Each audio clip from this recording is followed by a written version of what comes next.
Romanos capítulo 8. Eu quero ler com você o texto da semana.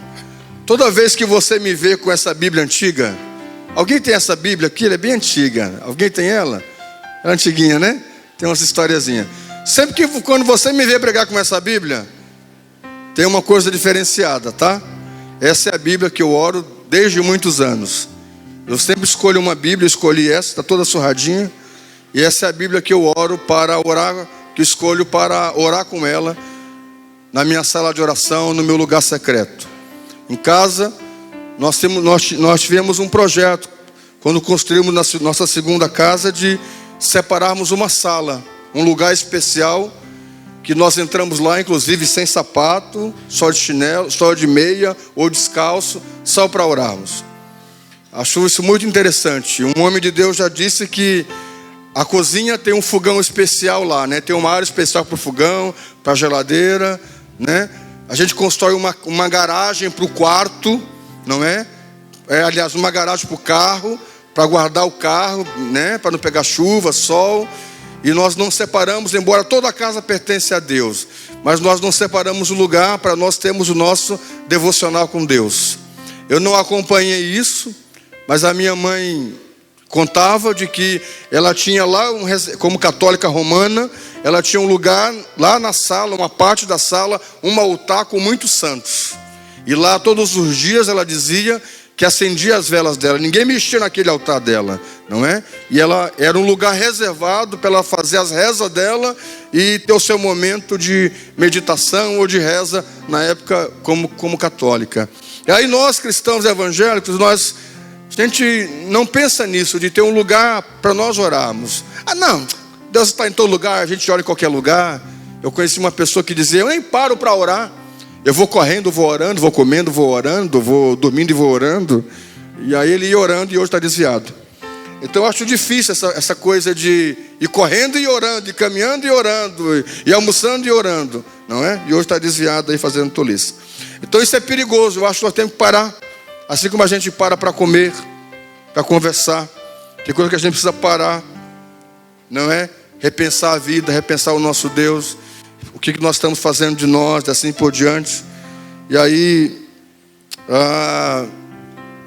nós tivemos isso no coração, de separar esse lugar. E Deus, esses últimos tempos, depois de algumas provações do gesso e tal, nós dizemos: não, nós vamos voltar mais para o nosso lugar secreto lá e se dedicar, fazer ele mais organizado.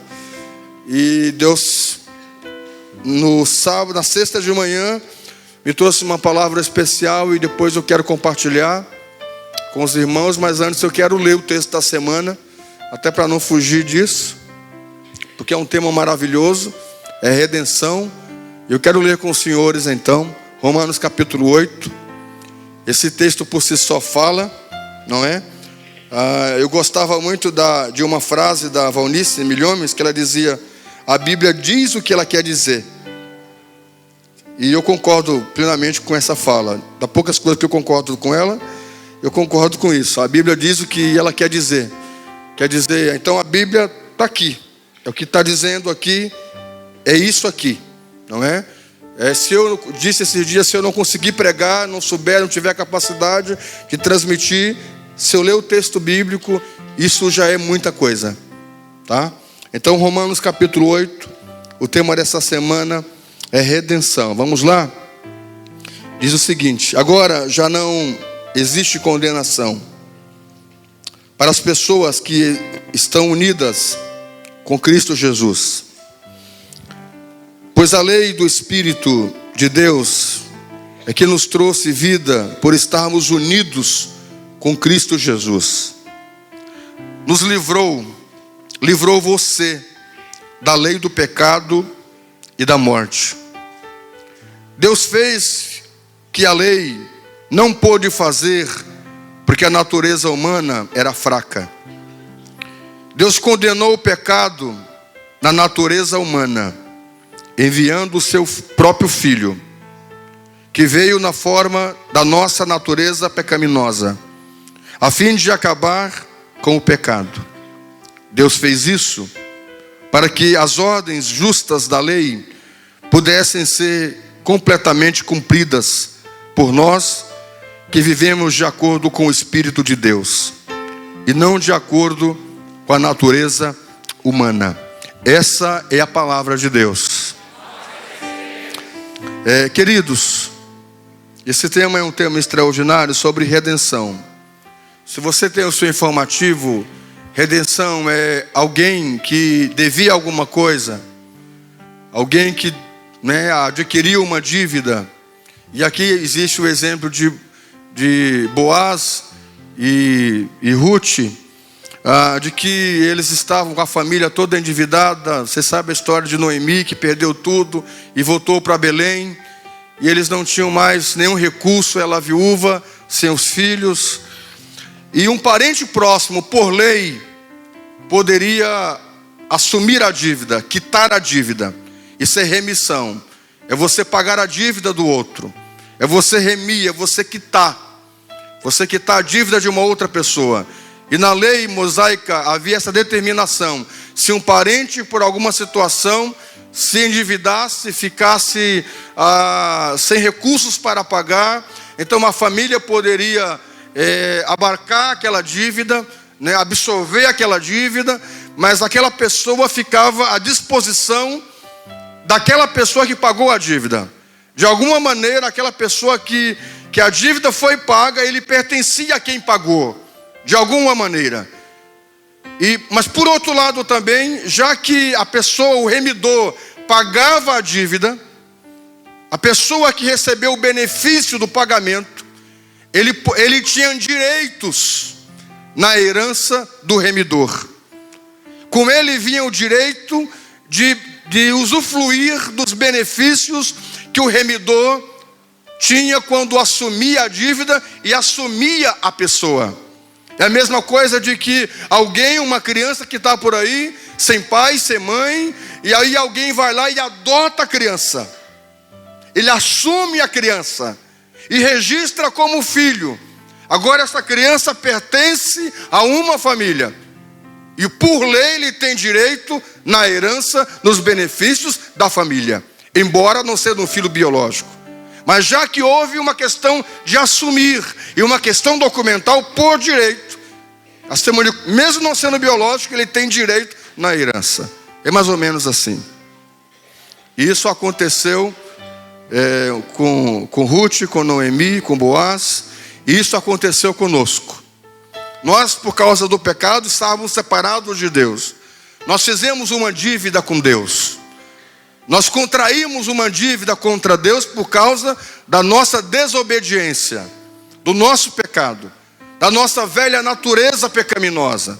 E o homem na sua natureza não é boa, não é bom. Nós temos uma natureza pecaminosa e falha.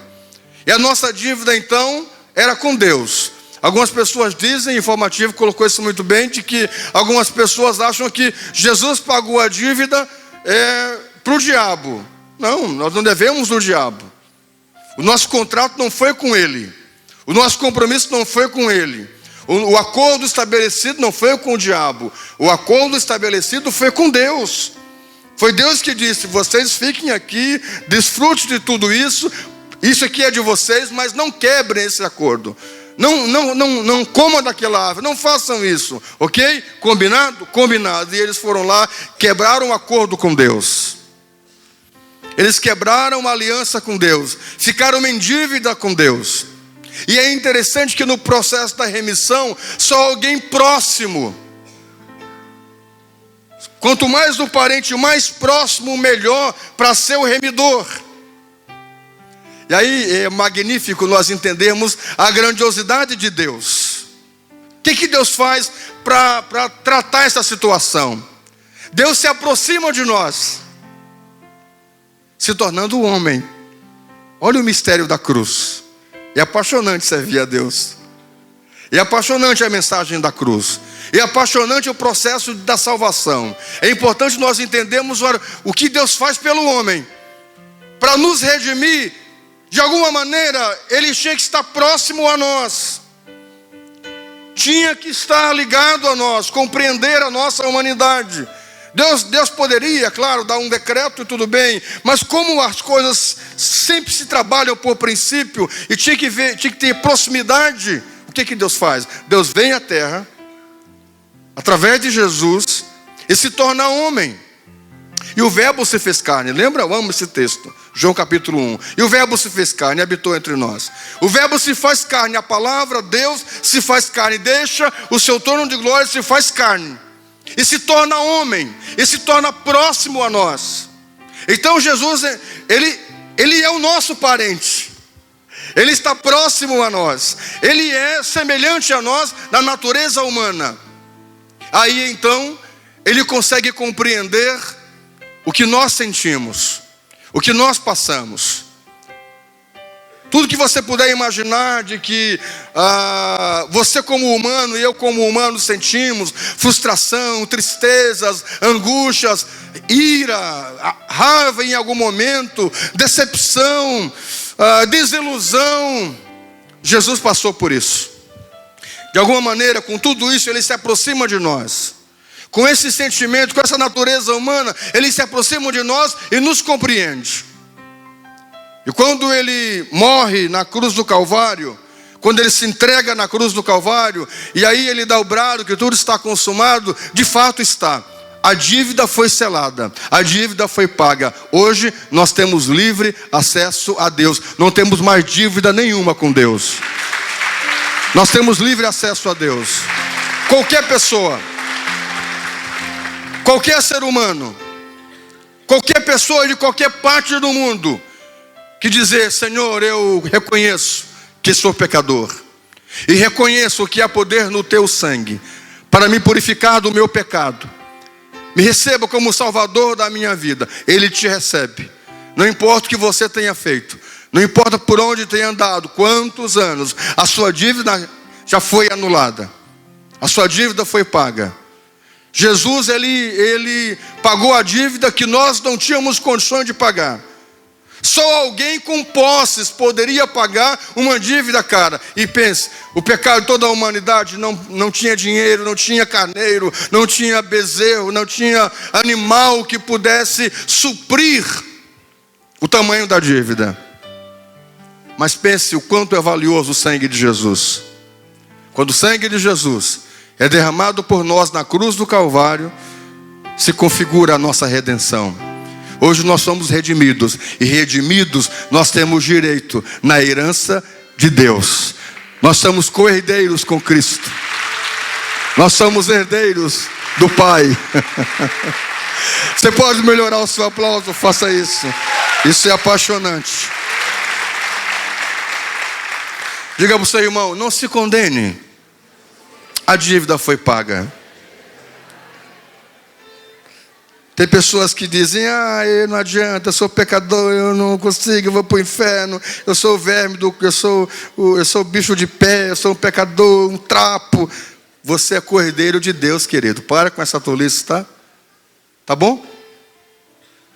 Você é cordeiro com Jesus, herdeiro de Deus. Sua dívida foi paga por alguém de muitas condições, o próprio Deus.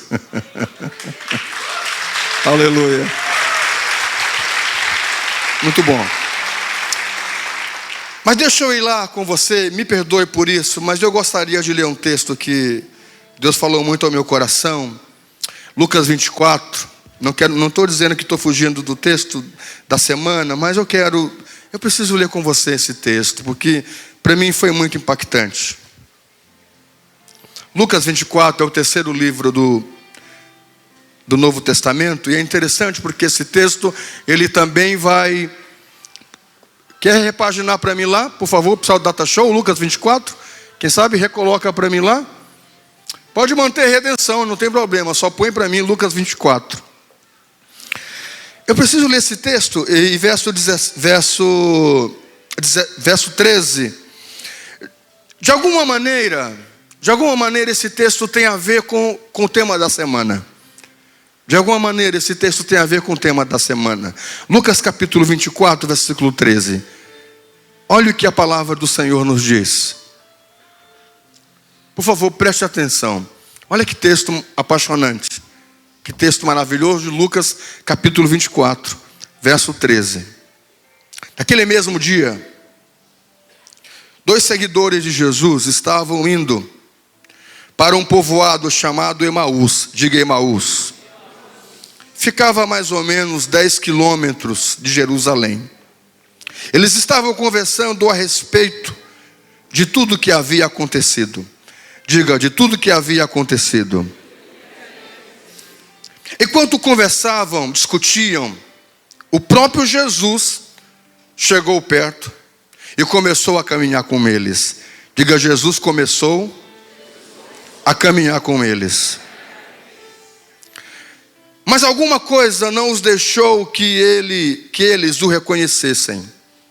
Então Jesus perguntou: o que é que vocês estão conversando pelo caminho?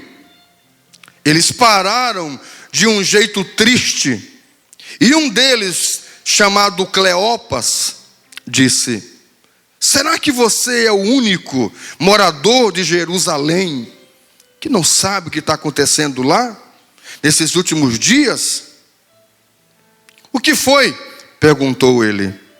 E eles responderam: o que aconteceu com Jesus de Nazaré, esse homem era profeta, e para Deus e para todo o povo, ele era poderoso em atos e palavras. O chefe dos sacerdotes e os nossos líderes o entregaram para ser condenado à morte e o crucificaram.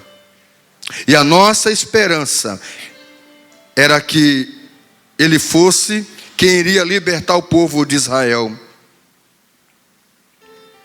Porém, já fazem 3 dias que isso aconteceu. Algumas mulheres do nosso grupo nos deixaram espantados, pois foram de madrugada ao túmulo e não encontraram o corpo dele. Voltaram dizendo que viram anjos e que estes afirmaram que ele está vivo. Alguns do nosso grupo foram ao túmulo e viram o que realmente aconteceu, e que as mulheres disseram e não viram Jesus. Então Jesus lhe disse: como vocês demoraram a entender e a crer em tudo que os profetas disseram? Pois era preciso que o Messias sofresse e assim recebesse de Deus toda a glória. E começou a explicar todas as passagens das Escrituras Sagradas que falavam dele, iniciando com o livro de Moisés e com os escritos de todos os profetas.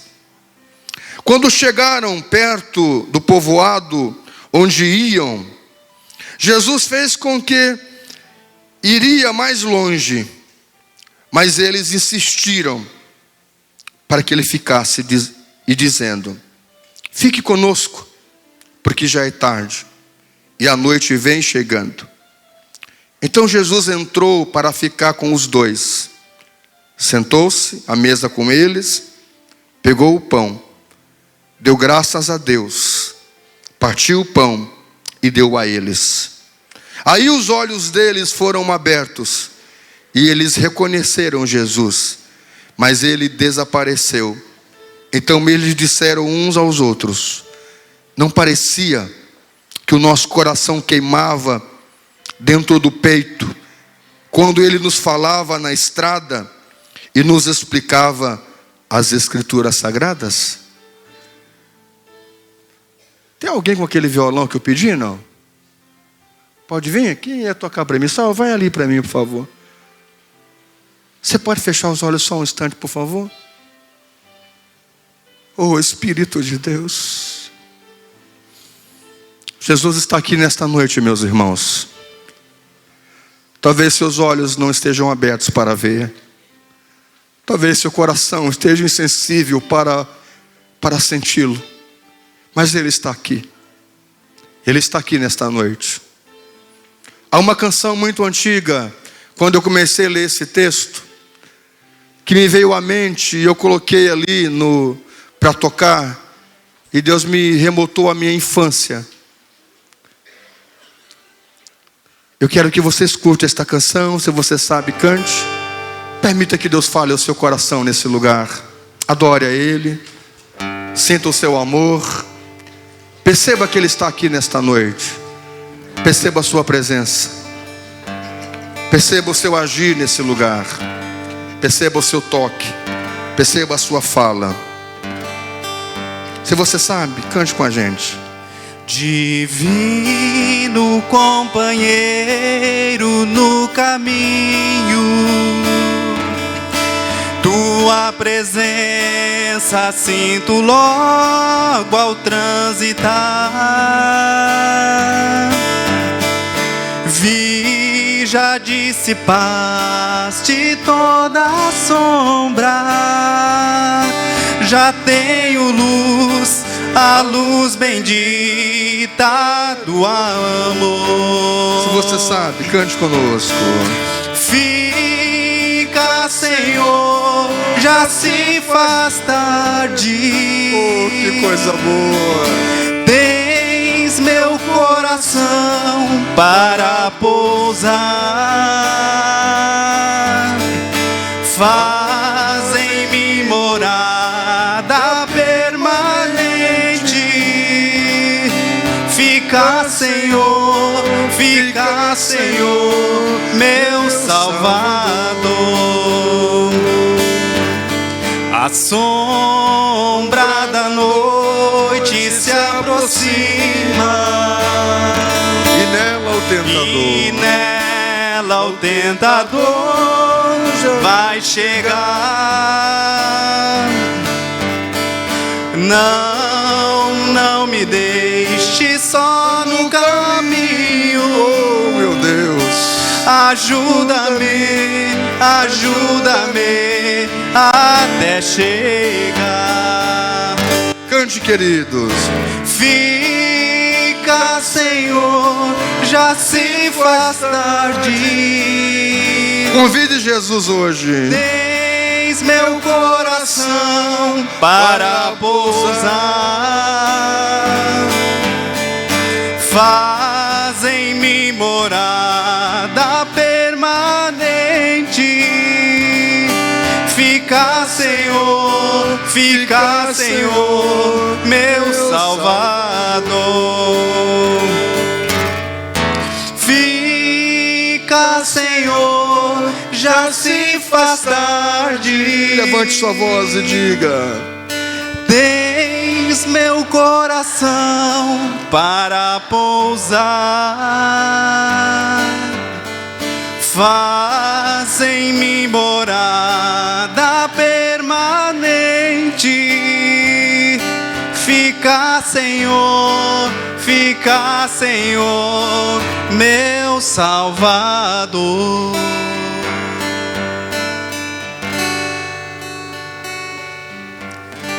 Aleluia. Nós chamamos, Senhor. Fica conosco nesse lugar, meu Deus. Fica, Senhor. Fica, Senhor, só mais um pouquinho conosco. É tão bom a Tua presença, Pai. Fica em nossa vida, Senhor. Oh, Deus, fica conosco, Senhor. Pessoas podem nos deixar, mas nunca o Senhor. Fica conosco. Fica conosco, Senhor. Vem, Senhor, vem morar no nosso coração, meu Pai. Faz em mim morada permanente. Que coisa boa, Senhor. Fica, Senhor, meu Salvador. Amém. Obrigado, Saulo. Aleluia. Se você puder celebrar bem animado, isso é muito bom. Aleluia.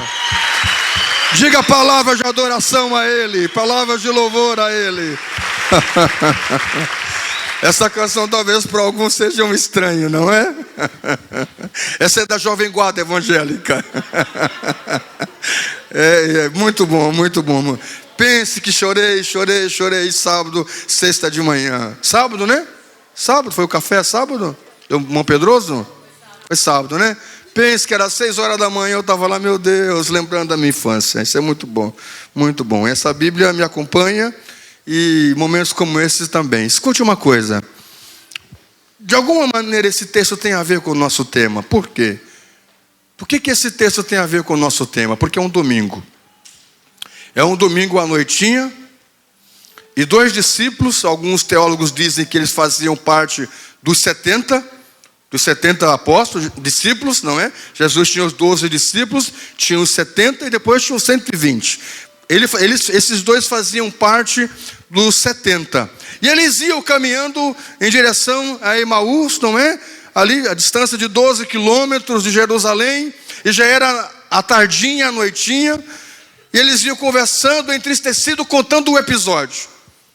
Falando do que estava acontecendo pelos dias, porque já só faziam apenas 3 dias que Jesus tinha morrido.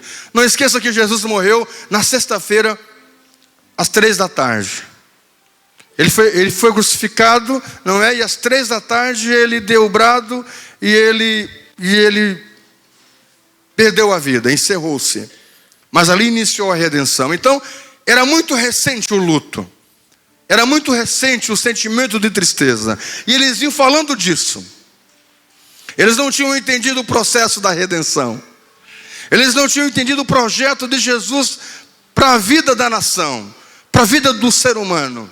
Mesmo tendo andado com Jesus, não é? Talvez, quem sabe, não tão próximo como os 12, mas de alguma maneira um mero discípulos, porque eles faziam parte dos 70. Eles iam conversando, contando e falando, e um personagem se aproxima deles. É um texto apaixonante. Um personagem se aproxima deles e pergunta: o que é que vocês estão conversando? E é bem coisa de judeu, não é?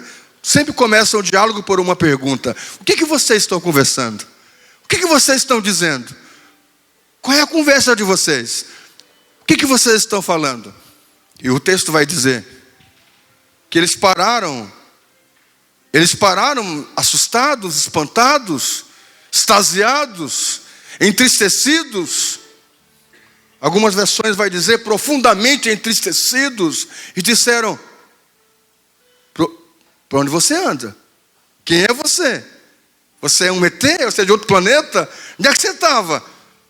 Todo mundo sabe do que está acontecendo. Só o que se comenta é isso. É só o que estão falando é isso. É só o que falam. Que o André Valadão e o Cris Duran vão estar em novembro aqui no Templo das Nações. Estou brincando. Só para quebrar o gelo, tá? Só para você não ficar tão triste. Digam amém. É só que estão falando de que Jesus morreu. De que ele foi crucificado, morreu. E foi a nossa esperança, porque os líderes religiosos, os sacerdotes crucificaram ele. E nós tínhamos esperança de que ele poderia restaurar a nação. Ele poderia remir a nação. Mas eles pensavam, inclusive, olhem e vejam, eles ainda imaginavam que Jesus iria resgatar a nação pela via do governo humano, pela via da força, como um conquistador. Eles até então não tinham entendido isso. É por isso que às vezes tem pessoas que estão anos e anos na igreja, nós estamos dizendo as mesmas coisas e eles não entendem. É por isso que dá para dar um desconto. Se da fonte Jesus eles não entenderem, imagine de nós, não é? Nós estamos dizendo as mesmas coisas. Há 11 anos eu digo: não é possível que não entenderam. Meu Deus do céu, aí dá para dar um desconto, não é? Que eles ouviram de Jesus, o propósito dele, a missão dele, o que ele veio fazer, como ele veio fazer. A entrada em Jerusalém, meu Deus, é uma questão de inteligência. A entrada de Jerusalém totalmente diferenciada de um imperador, do conquistador, entrando no jumento. Não no cavalo branco, como tem a pose de Napoleão, mesmo com 1,20 m, não 1,5 m, ele está lá, parece que tem 3 metros, Napoleão Bonaparte, com aquele cavalo branco bonitão assim, desse tamanho eu estou aqui. As pessoas imaginam assim, não é esse conquistador. Jesus entra com um jumento. Mas que coisa séria. E mesmo assim eles não entendiam qual era o propósito, como Jesus iria remir a nação e remir toda a humanidade também. E eles param no caminho, porque o comentário deles é o comentário da morte, é o comentário da tristeza. O que está em evidência nessa conversa é o comentário da tristeza. E gente, escute uma coisa: quando nós começamos a enfatizar coisas ruins, nos entristece. Quando a gente senta em roda de amigos e começa a contar, não é das tragédias, das coisas ruins que acontecem, como aconteceu esses últimos dias, nos deixam entristecidos e às vezes impotentes. Meu Deus, um perdeu a casa, o outro destruiu a casa, o outro está uma semana sem luz. Meu Deus, dá vontade de ir embora da cidade dessa. Nos entristece o caos. E ainda mais quando a gente começa a fomentar e a dizer que aconteceu tal coisa, não é que vamos esconder, mas quando a gente começa a enfatizar sempre as coisas ruins, nos entristece isso. E eles estavam assim, entristecidos. E eles disseram: nós perdemos a nossa esperança. Perdemos a nossa esperança. Olha a conversa deles. Eu quero propor nesta noite nós mudarmos o nosso nível de conversa. Nós elevarmos o nosso nível de conversa. Que as nossas reuniões de orações, que os nossos jantares, nossos almoços, nossos encontros possam ser elevados no nível de conversa, ao ponto que Deus se faça presente no nosso meio e alegre o nosso coração e nos visite com a sua presença. Vamos elevar o nível da nossa conversa. Vamos falar das coisas boas, das coisas de Deus, do seu amor, da sua misericórdia, da sua bondade que dura para sempre. Escute uma coisa: eles param no meio do caminho. E escute, nós temos um caminho para seguir. E é engraçado que muitos vão conversando e vão enfatizando as coisas ruins e vão parando. Quantos você já conhece que já pararam no meio do caminho? Quantos você e eu já conhecemos que deram ouvidos a muitas conversas, e as conversas ruins que acontecem no meio de qualquer comunidade, igreja, família, pessoa, e eles simplesmente param, se entristecem e param no meio do caminho. Eles não prosseguem caminhando. Em algum momento eles pararam. E eu penso que foi Jesus que ditou o ritmo deles voltarem a caminhar.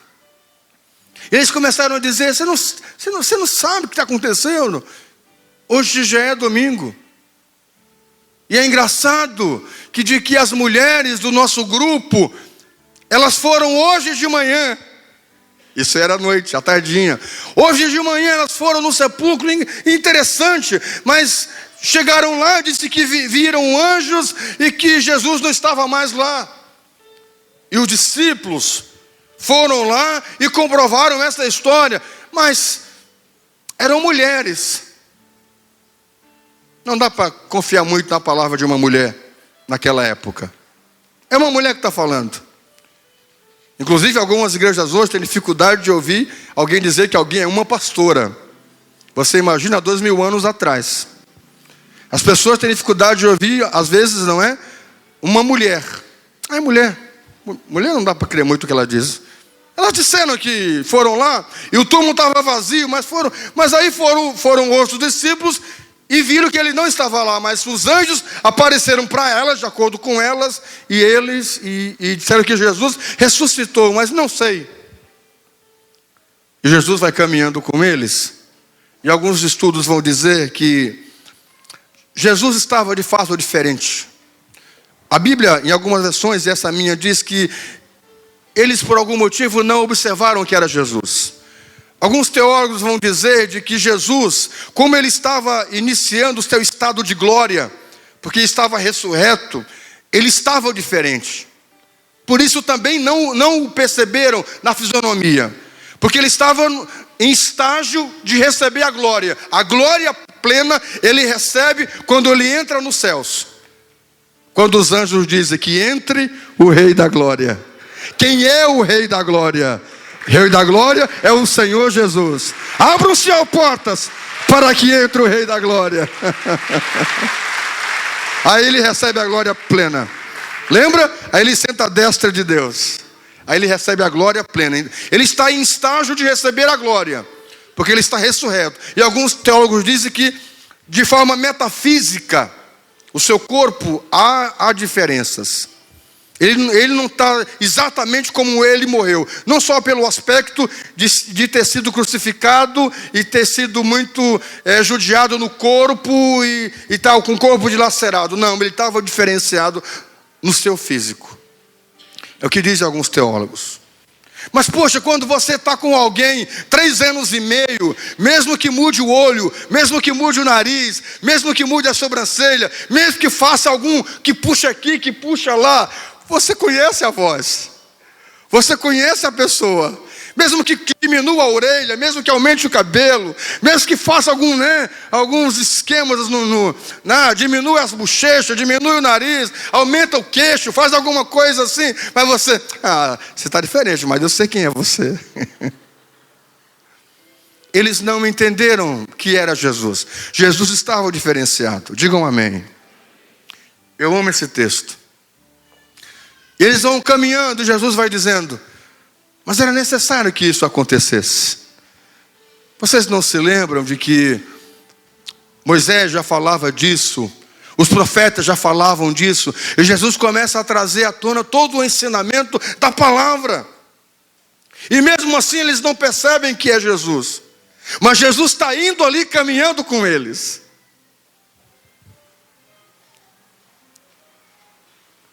Quem é que está caminhando? Quem é que está indo?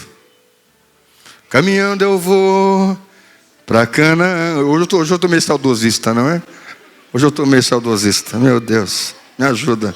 Quem está indo? Quem está caminhando? Você está indo? Você está caminhando? Você não está sozinho. Jesus está caminhando com você.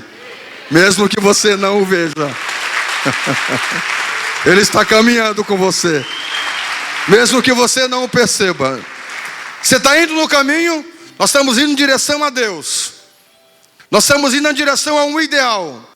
Nós estamos indo em direção a Cristo, a cruz.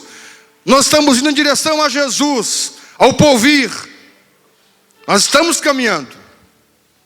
E isso, mesmo caminhando, não nos impede de em algum momento estarmos entristecidos. Estarmos decepcionados. Estarmos chateados. Alguém está chateado? Alguém está entristecido? Não acha que isso seja diabólico.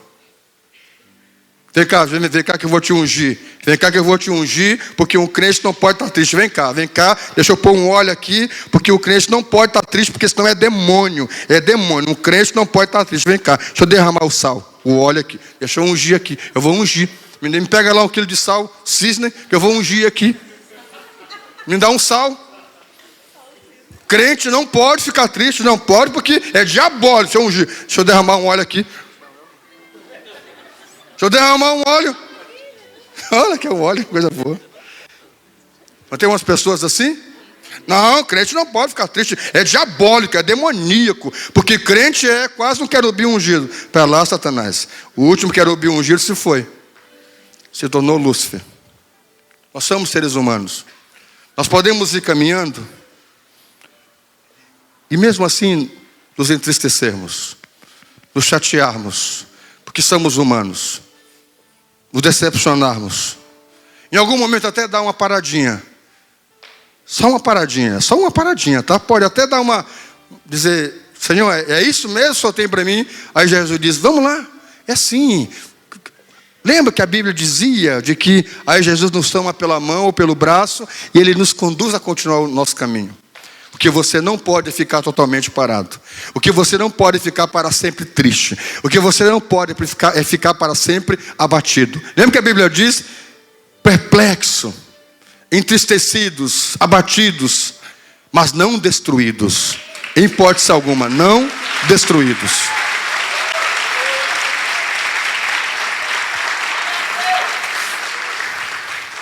Sabe, queridos, eles estão indo e Jesus vai conversando com eles, vai caminhando com eles, e eles não percebem isso.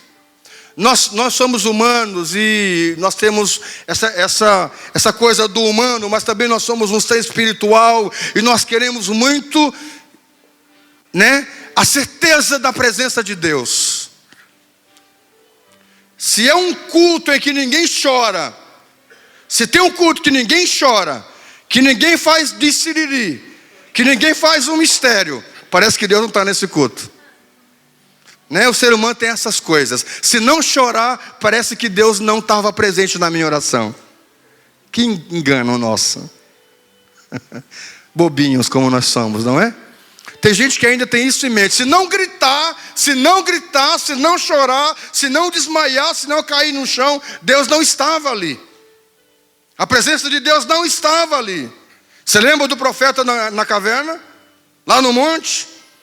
Veio um terremoto, veio um fogo, veio um furacão, veio uns 3 sinais. E nenhum deles Deus estava. Aí veio uma voz suave. Veio uma voz suave, bem tranquila. E Deus estava nessa voz suave. Deus pode estar muitas vezes no mover de muita glória, de muito barulho. Deus pode estar no relâmpago, Deus pode estar numa nuvem, Deus pode estar numa chuva, Deus pode estar num mar que se abre, Deus pode estar em muitas coisas. Mas Deus pode estar no simples sinal de uma estrela. Porque Ele é Deus, Ele não se limita às situações, Ele é Deus.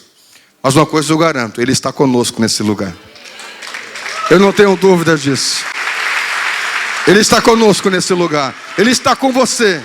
Ele está caminhando com você. Ele está caminhando conosco.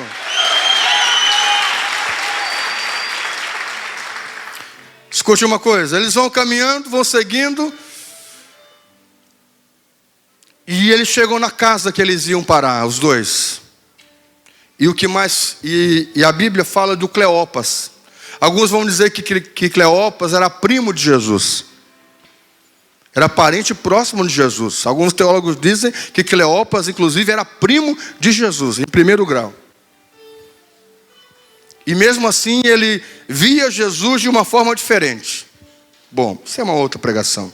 Mas vamos lá. Escute uma coisa, queridos. Eles vão chegando no lugar onde os 2 discípulos vão parar. E Jesus segue caminhando de propósito. Jesus segue caminhando de propósito. E aí ele diz, não, ei, fica com a gente. Olha a canção. Fica, Senhor, já se faz tarde. Fica conosco aqui. Já se faz tarde, fica com a gente. Jesus, Ele é extraordinário, Deus é extraordinário. Ele faz algumas coisas que nós não entendemos, Ele faz de propósito. Aliás, Ele é mestre em agir com propósito. Ele faz coisas que a gente fica assim, eu não entendi bem o que Ele quis dizer com isso, o que Ele quis fazer, o porquê disso. E não é para entender, é só para obedecer mesmo. Jesus vai indo e Ele passa na frente dos discípulos, de propósito. Aí os discípulos dizem, ei, fica com a gente, fica aqui.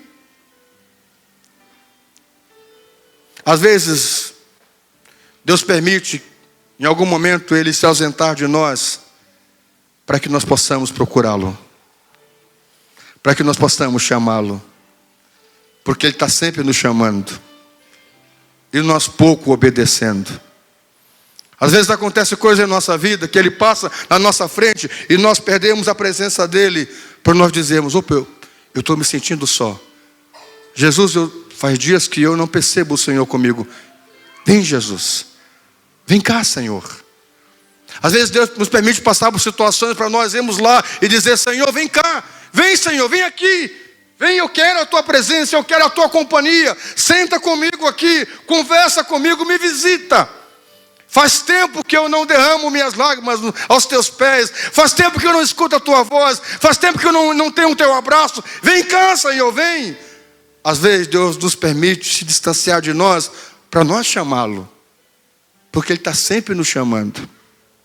E Ele diz, me clame, chame por mim, e eu responderei, quando você me buscar de todo o seu coração. Quando você me procurar de todo o seu coração. Meus amados, eu oro para que sejamos uma igreja que busque a Deus de todo o nosso coração. Não com palavras bonitas, palavras prontas.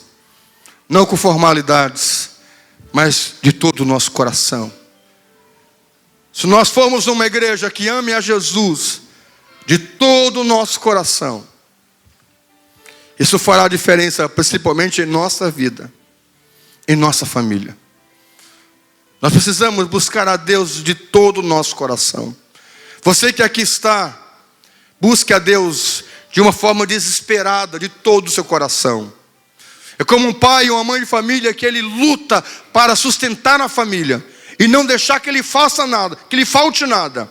Ele busca desesperadamente lutar, trabalhar para sustentar a casa. É muito mais do que isso. Busque a Deus de todo o seu coração, com toda a sua força, de toda a sua alma. E você verá o quanto é maravilhoso desfrutar da presença do Senhor, da presença do Altíssimo. Não existe nada mais inigualável do que isso. Bem, eu vou encerrar, só compartilhar o que Deus falou ao meu coração, de que Jesus entra na casa com eles e vai repartir o pão.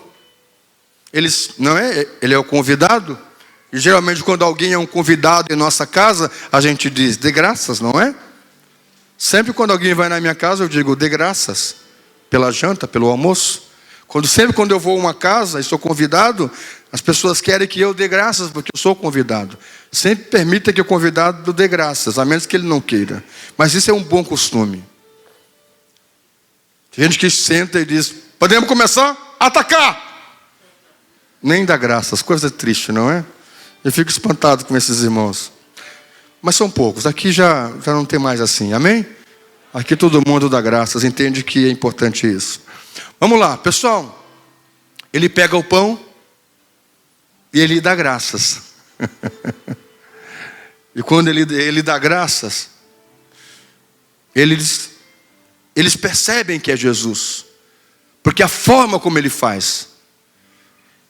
Se eu chegar aqui e dizer o seguinte para vocês, eu vou subir no altar e vou dizer assim, que a graça e a paz de nosso Senhor e Salvador Jesus Cristo, que reina e vive para sempre, seja com todos vocês. Você vai ficar, o pastor está bem? Ele teve a pressão esses dias, mas ele está bem? Eu cumprimento a todos com a doce, gloriosa e santa e bendita paz do nosso Senhor e Salvador Jesus Cristo. Amém? O pastor está bem? O pastor não sauda assim. A paz de Deus a todos os santos e salvos, eu vos saúdo, em nome do Altíssimo, o Allah. O pastor está doido, esse não é nosso pastor não. Não é não. Tem uma coisa errada com esse homem. Não é o pastor não. Agora eu chego e digo, boa noite, queridos. Boa noite, amados. Ah, esse é o nosso pastor. Você já conhece o nosso costume. Boa noite, querido. Boa noite, amado. Diga para o seu irmão que ele é lindo, que é maravilhoso, que ele está cheiroso. Elogie a gravata. Existe a comunhão. Vamos lá. A paz. Você, ok, voltou ao normal. Amém. Ai, que coisa boa. Esse é o nosso pastor. Tudo bem. Você entende? A gente conhece que é da casa. Sabe que é assim que funciona. Nós somos assim. Jesus dá graças. Jesus tem uma maneira de dar graças. Eles estão há 3 anos e meio com Jesus. Eles sabem disso. Pelo menos isso. Eles sabiam. Jesus sempre fazia de uma maneira. E quando Jesus dá graça pelo pão, eles olham e dizem, eu não acredito que eu estou vendo. Eu não acredito que eu estou vendo. É Jesus. É Jesus. E na mesma hora, Jesus desaparece. No domingo. Quem sabe numa hora dessas, ele desapareceu lá para aparecer aqui hoje. Coisa boa. Aleluia. Aleluia. Mas uma coisa me chama a atenção e eu vou liberar vocês para que eu possa encerrar. É que depois que eles reconhecem a Jesus, eles comentam um para com o outro. Tinha que ser ele mesmo. Ele era o Messias. Ele era o Cristo. Ele era Jesus. Porque você percebeu? Sentiu, irmão José? Sentiu? Sentiu mesmo? Sentiu de que quando ele falava, sentiu, Eliseu? Sentiu que quando ele falava, o nosso coração ardia? Quando ele começou a falar das escrituras, dos profetas de Moisés, sentiu que alguma coisa mexia lá dentro do nosso coração? Tu sentiu isso?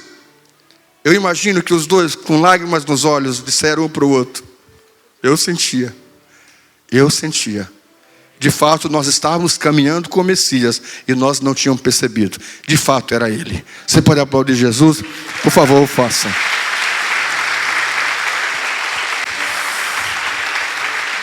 Faça com mais emoção. Faça com o coração ardendo. Faça com emoção. Faça com alegria. Meu amado, eu quero pedir a você nesta noite, em nome do Senhor Jesus, que o nosso coração possa arder pela palavra de Deus, como nos primeiros anos, como no começo da nossa fé. Que o nosso coração possa arder quando fomos convocados para a oração. Que o nosso coração possa arder quando Deus falar através de uma canção. Que uma canção seja motivo para nos derramarmos na presença de Deus. Que não precise Deus trovejar. Que não precise Deus trovejar para que possamos ouvir a sua voz. Que não precise Deus mandar 10 pragas no Egito, como disse o irmão esses dias, para Faraó liberar o povo. Era só ter dito: tudo bem, vai. Deus está mandando que o povo vá, então vai, libera o povo. Que Deus não precise, fazer tantas coisas para você e eu fazermos o que Ele já mandou você fazer. O que você tem que entregar. O voto, o propósito, o ministério que você tem que fazer. Que Ele já disse para você fazer, para você se dedicar, para você se voltar. Que não precise acontecer tantas coisas para você dizer: tá bom, Senhor, tá bom. Depois de tantos sinais eu vou ter que te obedecer. Que não precise isso. Porque Deus já está dizendo. Deus já está falando conosco. Que o nosso coração possa arder pelo desejo da oração, da palavra, da busca de vir à igreja. O prazer de vir à casa de Deus. Que o nosso coração possa arder quando a palavra for ministrada ao nosso ser. Quando sentarmos aí e falarmos: Senhor, estou liberado. Pode falar, Senhor. Fala porque o teu servo ouve. Pode falar ao meu coração, Senhor. Que o nosso coração possa arder para ajudar o ser humano, sem nenhum interesse. Sinceramente, eu dizia isso para a pastora esses dias, de que, meu Deus, muitas pessoas, elas fazem as coisas sempre com uma segunda intenção.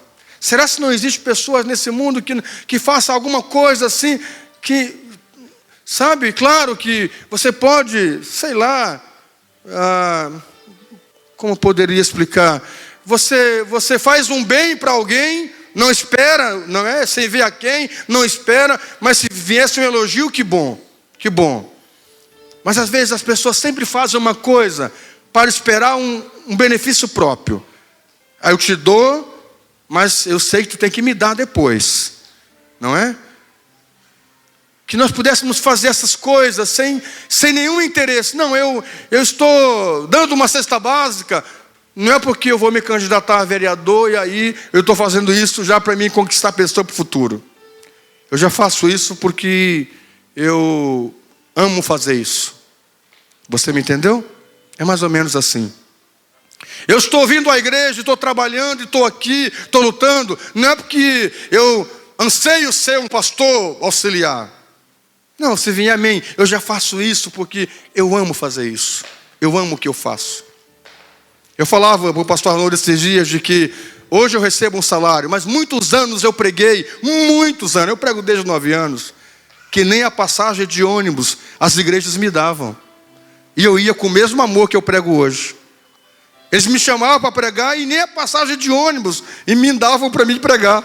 Eu ia com amor do mesmo jeito. Você me entendeu? É essas coisas que eu estou dizendo. De nós fazermos as coisas para Deus e para as pessoas, porque o nosso coração arde. De nós cuidarmos de não perder essa sensibilidade de queimar no nosso coração.